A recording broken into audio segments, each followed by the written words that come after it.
Assalamualaikum warahmatullahi wabarakatuh. Jumpa lagi bersama saya Robi di channel Skyline Interior. Bagaimana kabar teman-teman Sky Lover? Semoga selalu baik dimanapun berada. Oke, kali ini kita akan membahas ya sebuah style desain interior yang lagi tren banget saat ini, terutama digandrungi oleh para milenial dan Gen Z. Yaitu kita sering dengar namanya adalah Japandi.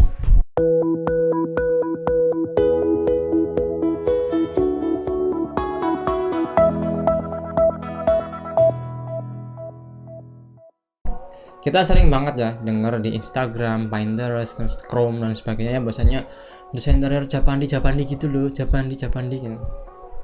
Japandi. Nah, Japandi ini teman-teman sebenarnya tahu nggak sih apa itu style interior Japandi? Pasti teman-teman bayangannya itu mesti masih Skandinavian ya.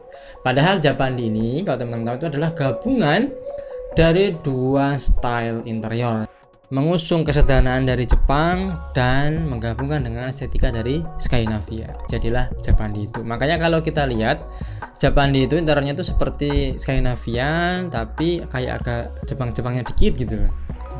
Cuma yang dipakai adalah bahasa Inggris. Jadi Japan Skandinavian Japandi, bukan Jepangdi. kan pakai Japandi. Nah, sebelum menelisik atau kita memakai atau kita menggunakan Japandi ya di interior kita perlu tahu dulu nih sebenarnya Jepang itu interior kayak apa sih gitu. Prinsip yang dipakai itu seperti apa kan? Kita harus menggali dulu nih biar kita semakin mengenal. Jangan-jangan kita itu malah lebih cocok interior kita itu dicorakkan dengan khas desain interior Jepang. Nah, di Jepang sendiri itu ada prinsip-prinsip untuk desain interiornya. Nah, biar nggak penasaran, teman-teman tetap ikuti ini. Yuk kita terbang ke Jepang, kita cari tahu prinsip dari desain interior Jepang itu sendiri. Kalau kita perhatikan ya teman-teman, ini udah sampai Jepang ya ceritanya, oke. Nah, kalau kita perhatikan ya di sekeliling kita nih, kan kita di Jepang ceritanya. Arsitektur tradisional Jepang itu sangat mengusung ya, ketika masuk interiornya juga ya, itu kesederhanaan atau minimalis. Makanya tren hidup minimalis itu juga salah satunya pengaruh dari Jepang. Nah, di sana juga tanah kan mahal kan, harus minimalis. Nah, di sana minimalis, kemudian dan satu yang dipegang itu Jepang itu ada namanya balancing atau keseimbangan, yang bisa dipakai adalah Zen itu ya. Jadi prinsip Zen. Nah, Zen ini lahir menjadikan prinsip desain interior itu lekat dengan alam. Makanya di Jepang itu kita lihat interiornya harus melekat dengan alam, harus menggunakan material alami dan menimbulkan penghawaan dan cahaya juga alami semua. Nah, prinsip yang bisa kita pakai ya itu ada 7. Nah, pertama,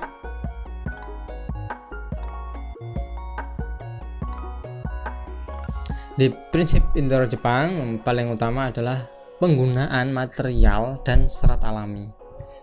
Kita perhatikan di meja, kemudian di lantai, dinding bahkan ya, itu masih menggunakan banyak material alami di Jepang. Dan tentunya dengan treatment yang bagus, dengan tenaga ahli sehingga tidak gampang lapuk dan rayapan. Kalau kita perhatikan di budaya tatami ya, minum teh Jepang itu kan kita lihat mejanya itu juga lesehan tuh ya, lesehan. Kemudian kayunya tetap kelihatan kayu, jadi alami. Dan lantainya pun kan lantai kayu tuh, kalau di sekarang ya parket ya. Tapi parket kan sudah banyak olahan ya, nggak cuman kayu tok, ada campuran. Nah, inilah prinsip pertama yang bisa teman-teman pakai. Jadi penggunaan material yang alami, bisa kayu, batu, atau mungkin pasir ya, pecahan dari batu kan. Jadi kan ada taman kering juga tuh di Jepang, nah itu bisa digunakan.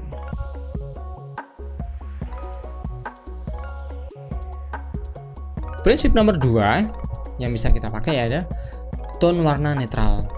Kalau kita perhatikan ya di interior Jepang itu di dindingnya itu pasti warnanya itu nggak jauh-jauh dari putih, atau paling mungkin agak tua ya, light beige paling. Jadi beige tapi agak tetap mendekati putih. Nah, inilah prinsip yang dipegang sama interior Jepang. Ya, ini wujud dari kesederhanaan. Jadi sederhananya itu melalui warna putih ini. Nah, teman-teman bisa pakai, misal teman-teman di dinding rumahnya itu sudah batu bata expose tapi pengen Jepang gitu ya, itu bisa kita finish dengan cat putih, itu masih masuk, tinggal nanti di penataan interiornya.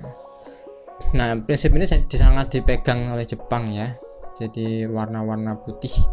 Ini wajib dipakai di interior khas Jepang.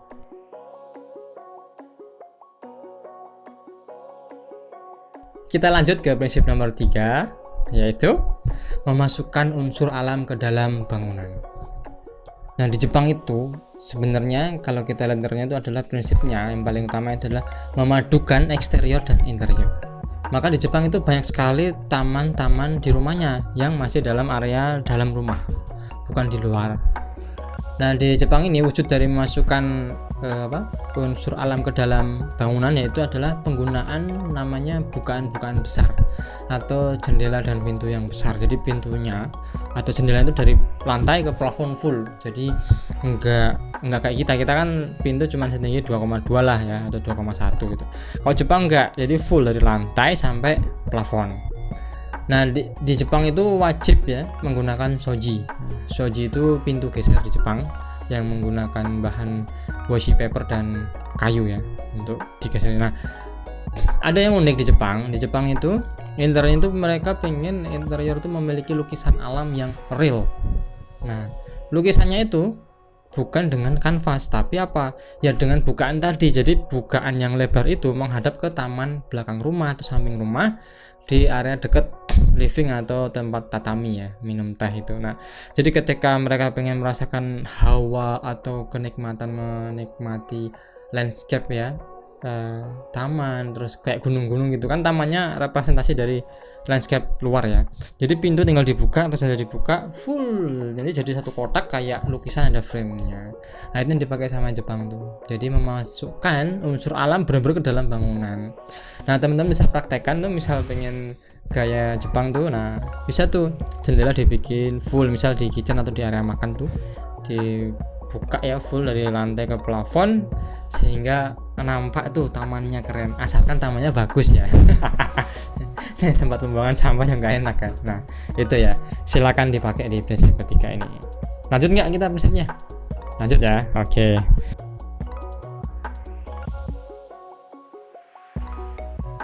Lanjut ke prinsip 4, yaitu menghindari yang namanya ketidakrapian atau berantakan. Di Jepang itu terkenal dengan interior atau rumah itu yang rapi, tertata dan slow ya, penataannya slow. Jadi khas Jepang itu bahkan sampai display penyimpanannya atau kabinet penyimpanan yang tidak ada pintu itu pun penataan tidak full. Jadi misal ditaruh buku pun tidak full. Jadi tetap ada ruang kosong di situ. Itulah Jepang. Jadi lebih benar-benar simple banget dan kesederhanaannya terlihat dari sampai penataannya. Kalau kita ini kan nata barang itu kan di full semua ya. Rak buku nanti diisi sama buku, ada mainan, ada guci, ada gadget semua dalam rak buku itu. Nah, kalau Jepang justru penyimpanannya benar-benar di part-part itu. Teman-teman bisa pakai prinsip ini jika ingin kelihatan khas Jepang banget.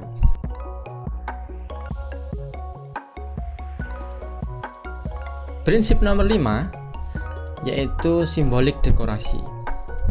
Jadi di Jepang itu ada suatu prinsip mirip-mirip seperti Feng Shui di Cina ya.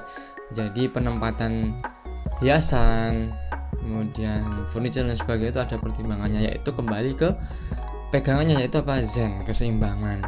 Nah, kalau di Jepang itu di kamar itu biasanya pasti ada sudut ya, salah satu sudut yang dipakai untuk mendekor ya, menaruh barang-barang hiasan ya, seperti dekorasi gitu yang khusus ya, biasanya itu untuk menaruh bunga ikebana dan takonoma ya. Jadi di situ ada kayak semacam kredensa, di situ ada nanti ditaruh bunga, kemudian kayak semacam gulungan ya, takonoma itu disusun di situ. Nah, itu ada maknanya di situ. Tidak sembarang taruh. Kemudian kayak penempatan lukisan, pajangan itu juga di Jepang nggak ngasal naruhnya. Jadi kalau lorong-lorong itu mereka tidak diperkenalkan ditaruh lukisan atau hiasan, karena kan nanti akan terisi semua lorongnya ya. Jadi terasa penuh. Nah, teman-teman yang mau pakai khas Jepang ya interiornya melalui dengan prinsip ini bisa diaplikasikan dengan khas dekorasi masing-masing tuh, nggak harus Jepang banget ya. Jadi misal dekorasi apa nih, aliran Jawa tapi jangan yang klenik-klenik ya, tapi ditata tuh, misal ini ada maknanya nih, keseimbangannya di Jawa itu seperti apa ya, ditata di situ. Jadi tetap lokal culture-nya ada tapi khas Jepangnya ada gitu. Oke, kita lanjut prinsip berikutnya.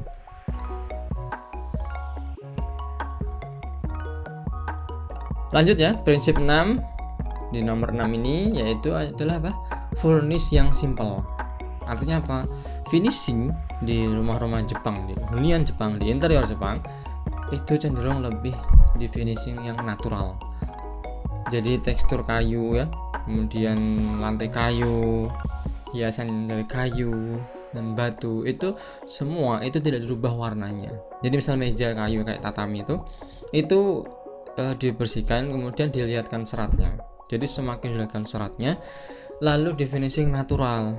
Jadi estetikanya itu lahir dari memunculkan warna serat aslinya itu, tidak merubah. Kalau di kita kan kadang melamin aja itu kan dirubah macam-macam warnanya tuh, ada yang agak oranye, coklat gelap, terus terang gitu kan. Nah kalau di Jepang enggak, justru malah mereka menyajikan apa adanya dari warna tekstur tersebut.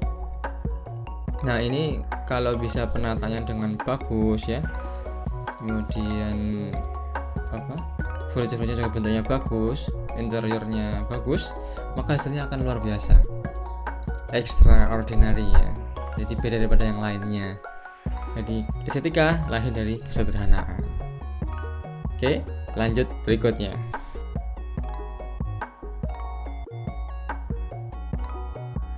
Prinsip nomor 7 terakhir, ya ini penggunaan partisi dan sekaligus washi paper.